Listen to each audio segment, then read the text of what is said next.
আপনি কি একজন ফ্রিল্যান্সার? আপওয়ার্কে প্রতিদিন ঘন্টার পর ঘন্টা সময় নিয়ে প্রপোজাল লিখছেন, অথচ ক্লায়েন্ট থেকে একটা রিপ্লাইও আসছে না। আসলে সমস্যাটা আপনার স্কিল নিয়ে না, সমস্যাটা আপনার প্রপোজাল লেখার অ্যাপ্রোচটা নিয়ে। এই ভিডিওতে আমি প্রপোজাল লেখার 7টা প্রুভেন রুল নিয়ে কথা বলবো, যে রুলগুলো মেনে আপনি যদি একটা প্রপোজাল লিখতে পারেন তাহলে ক্লায়েন্ট অবশ্যই আপনার প্রপোজালের রিপ্লাই করবে। আপনি হয়তো অনেকদিন ধরে এসইও শিখতেছেন, ওয়েব ডেভেলপমেন্ট শিখতেছেন বা পেইড সার্চ শিখতেছেন। এখন স্কিল তো আপনি ভালোই শিখতেছেন, বাট এই স্কিলটাকে তো আপনাকে সেলস করতে হবে। আর যে কোনো স্কিল যখন আপনি সেল করতে যাবেন, তার সবার প্রথমে যে বাধাটা আপনাকে পেরোতে হবে সেটা হচ্ছে ক্লায়েন্টকে তো আপনাকে কনভিন্স করতে হবে। আর ক্লায়েন্টকে কনভিন্স করা মানে আপনাকে অবশ্যই একটা প্রপোজাল তাকে সাবমিট করতে হবে। যে কোনো ক্লায়েন্টের সাথে আপনি কাজ করেন না কেন, সেটা মার্কেট প্লেসে হোক, মার্কেট প্লেসের বাইরে হোক, আপনাকে অবশ্যই একটা প্রপোজাল তাকে সাবমিট করতে হবে। এবং ওই প্রপোজালে যখন আপনি একদম ক্লিয়ার ওয়েতে, কনসিয়াস ওয়েতে আপনি ক্লায়েন্টের যে প্রবলেমটা আছে, ক্লায়েন্টের যে প্রবলেমটা ফেস করতেছে, এই প্রবলেমটাকে অ্যাড্রেস করে এই প্রবলেমটার এক্সাক্ট সলিউশনটা মেনশন করতে পারবেন, তখন কিন্তু ক্লায়েন্ট আপনার প্রতি একটা ট্রাস্ট শো করবে এবং আলটিমেটলি আপনাকে তার যে বিজনেস আছে, তার বিজনেসের জন্য সেই পার্টিকুলার সার্ভিসটা নেওয়ার জন্য হায়ার করবে। পুরো সাইকেলটাই যদি আপনি শুধুমাত্র একটা ভালো প্রপোজাল লিখতে পারেন, সেক্ষেত্রে আপনার যে হায়ার হওয়ার চান্সটা অনেকাংশে বেড়ে যাবে। আবার আপনার প্রপোজালটা যদি অনেক খারাপ হয় বা আপনার যদি একটা প্রপোজালটাই যদি ভালো না হয়, এই প্রপোজালটা নর্মালি অন্য যে 10 জন যেভাবে লেখে আপনি ঠিক সেইভাবে যদি লেখেন, সেক্ষেত্রে আপনার জবটা চান্স পাওয়ার সম্ভাবনা অনেক কমে যাবে, একদম 0% চলে যেতে পারে। সো অবশ্যই আপনাকে ফোকাস করতে হবে যে কিভাবে একটা সুন্দর প্রপোজাল লিখতে পারেন, যে প্রপোজালটা আসলেই ক্লায়েন্ট যে জিনিসটা চাচ্ছে, ক্লায়েন্টের যে চাওয়াটা, সেই চাওয়াটার সাথে আপনি অ্যালাইন করতে পারেন, কানেক্ট করতে পারেন। সো আজকের ভিডিওতে আমরা ঠিক সেটাই দেখবো এবং আজকের ভিডিও পরে আশা করি আপনি আপনার নিজের সার্ভিসটা সেল করার জন্য একটা ভালো প্রপোজাল লিখতে পারবেন, একটা ভালো অফার আপনি ক্লায়েন্টকে দিতে পারবেন। চলেন ভিডিওটা শুরু করা যাক। তাহলে আপনি যদি এখনো আপনার প্রপোজালের শুরুতে hi I M A skill developer with 5 years of experience এটা দিয়ে শুরু করেন, তাহলে আপনি আপনার ক্লায়েন্টের কাছ থেকে রিপ্লাই পাওয়ার আশাটা একদমই ছেড়ে দিতে পারেন। তাহলে একটা ক্লায়েন্ট রিপ্লাই দেয় কখন?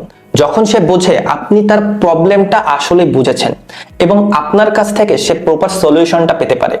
আর এই বিষয়গুলোই যখন আপনি আপনার প্রপোজালে সুন্দরভাবে অল্প কথায় গুছিয়ে লিখতে পারবেন, তখন আপনার প্রপোজালের রিপ্লাই পৃথিবীর কোনো ক্লায়েন্টই না দিয়ে থাকতে পারবে না। চলেন তাহলে দেখে নেই একটা পারফেক্ট প্রপোজাল লেখার 7টা প্রুভেন রুল। প্রথমেই আমি যে রুলটা নিয়ে কথা বলবো সেটা হলো, আপনার প্রপোজালের প্রথম লাইনে কখনোই নিজের নাম পরিচয় লিখবেন না। প্রথম লাইনে লিখবেন ক্লায়েন্টের জব পোস্ট রিলেটেড রিকোয়ারমেন্ট গুলো নিয়ে এবং জব পোস্টে থাকা এক্সাক্ট প্রবলেমটা নিয়ে, যার ফলে ক্লায়েন্ট প্রথমে বুঝে যাবে আপনি তার এক্সাক্ট প্রবলেমটা ধরতে পেরেছেন। 2 নম্বরে আমি যে রুলটা নিয়ে কথা বলবো সেটা হলো একটা মিস্টেক যেটা আপনি কখনোই করবেন না, আর সেটা হলো আপনার প্রপোজালে আই ক্যান ডু দিস কখনোই লিখবেন না। ইনস্টেড ইউ ক্যান সে এই কাজটা করার সময় আমি এই অ্যাপ্রোচটা নিব, স্পেসিফিক সলিউশন ওরিয়েন্টেড। 3 নম্বরে যে রুলটা নিয়ে আমি কথা বলবো সেটা হলো আপনার প্রপোজালে অন্তত একটা নাম্বার বা রেজাল্ট মেনশন করুন, যেটা ক্লায়েন্টের ট্রাস্টটা গেইন করতে আপনাকে সাহায্য করবে। কারণ সারফেস লেভেল বা ভাষা কথা যখন আপনি একটা প্রপোজাল লিখবেন, তখন সেই কথাগুলো ক্লায়েন্ট কখনোই বিশ্বাস করবে না এবং ক্লায়েন্ট আপনার উপর কখনোই সেই ট্রাস্টটা জেনারেট করতে পারবে না। সো অবশ্যই চেষ্টা করবেন আপনি আপনার প্রপোজালে ক্লায়েন্ট যে প্রবলেমটা নিয়ে লিখেছে বা ক্লায়েন্ট যে প্রবলেমটা সলিউশন করতে চাচ্ছে, সেই সলিউশনটা রিলেটেড কোন একটা প্রজেক্ট অ্যাড করে দিতে। 4 নম্বরে আমি যে রুলটা নিয়ে কথা বলবো সেটা হলো আপনার প্রপোজাল কখনোই 3 থেকে 4 প্যারাগ্রাফের বেশি বড় হওয়া উচিত না। কারণ বেশিরভাগ ক্লায়েন্ট মোবাইল থেকে আপনার প্রপোজালটি ওপেন করবে, সো তাদের কাছে এত সময় নেই যে সে আপনার বড় একটা রচনার মতন প্রপোজালটা পড়ে তাদের মূল্যবান সময়টা নষ্ট করবে। আর এটা একটা সাইকোলজিক্যাল ফ্যাক্টর। সো আপনি সবসময় চেষ্টা করবেন আপনার প্রপোজালের যে ফরম্যাটটা আছে সেই ফরম্যাটটাকে একটা স্ক্যানেবল ফরম্যাটে রাখতে। 5 নম্বরে আমরা যে রুলটা নিয়ে কথা বলবো সেটা হলো সবসময় প্রপোজালের শেষে একটা কোয়েশ্চেন রাখার চেষ্টা করবেন। যেমন ধরুন আপনি ক্লায়েন্টকে আস্ক করতে পারেন আপনার প্রজেক্টের ডেডলাইনটাকে ফিক্সড নাকি ফ্লেক্সিবল। এটা একটা স্ট্র্যাটেজিক্যাল হুক, এতে ক্লায়েন্ট রিপ্লাই দিতে বাধ্য হবে। 6 নম্বরে আমি যে রুলটা নিয়ে কথা বলতে চাই সেটা হচ্ছে প্রতিটা জবের জন্য আলাদা পার্সোনালাইজড প্রপোজাল লিখুন। AI generated copy paste proposal আজকাল ক্লায়েন্টরা খুব ইজিলি ধরে ফেলে। আর এর সাথে বড় কারণ হলো 100 জন যদি প্রপোজাল দেয়, সেখানে 90% মানুষই এআই জেনারেটেড কপি পেস্ট প্রপোজালই ব্যবহার করবে। সো আপনি যদি নিজেকে একটু ডিফারেন্ট করতে চান, তাহলে অবশ্যই আপনাকে ক্লায়েন্টের যে রিকোয়ারমেন্ট সেই রিকোয়ারমেন্ট অনুযায়ী পার্সোনালাইজড প্রপোজাল লিখতে হবে। 7 নম্বরে আমি যে রুলটা নিয়ে কথা বলবো, কখনোই আপনার প্রাইস নিয়ে প্রথমে কথা বলতে যাবেন না বা প্রপোজালের একদম শুরুতে আপনার প্রাইসটা মেনশন করবেন না। আগে আপনি ভ্যালু প্রোভাইড করেন, ট্রাস্ট বিল্ড করেন, শেষে যে আপনি আপনার প্রাইসটা মেনশন করার চেষ্টা করুন। তাহলে ক্লায়েন্ট বুঝবে যে আপনি আপনার প্রাইস নিয়ে কনসার্ন না, আপনি ক্লায়েন্টের প্রবলেমটা নিয়ে কনসার্ন এবং ক্লায়েন্টের প্রবলেমটা আপনি সলভ করতে চান।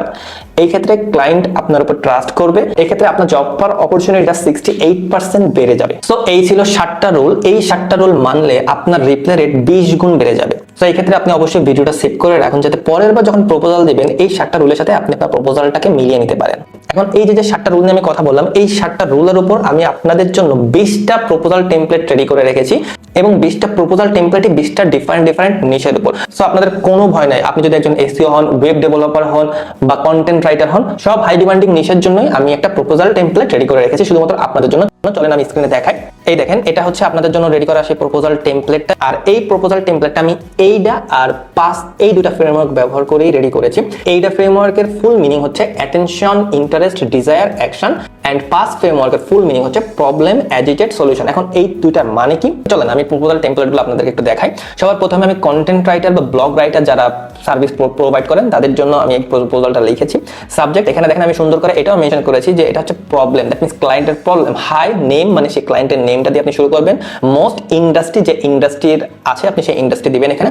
Blogs get read once and forgotten because they are written for Google, not the reader, so they rank but nobody sticks around or buys. এরপর অ্যাজিটেট মানে হচ্ছে যে আপনি সবার প্রথমে আপনার ক্লায়েন্টের প্রবলেমটা নিয়ে কথা বলবেন, তারপরে সেই প্রবলেমটাকে একটু উস্কে দেবেন, মানে কাটা ঘায়ে নুনের ছেটা দেওয়ার মতন, যাতে ক্লায়েন্ট বুঝতে পারে ওয়েল আমার তো এই প্রবলেমটা আছে, আমার এই প্রবলেমটা সলভ করতে হবে, এবং তারপরে আপনি যে আপনার যে সলিউশনটা আছে সেই সলিউশনটা ইন্ট্রোডিউস করবেন।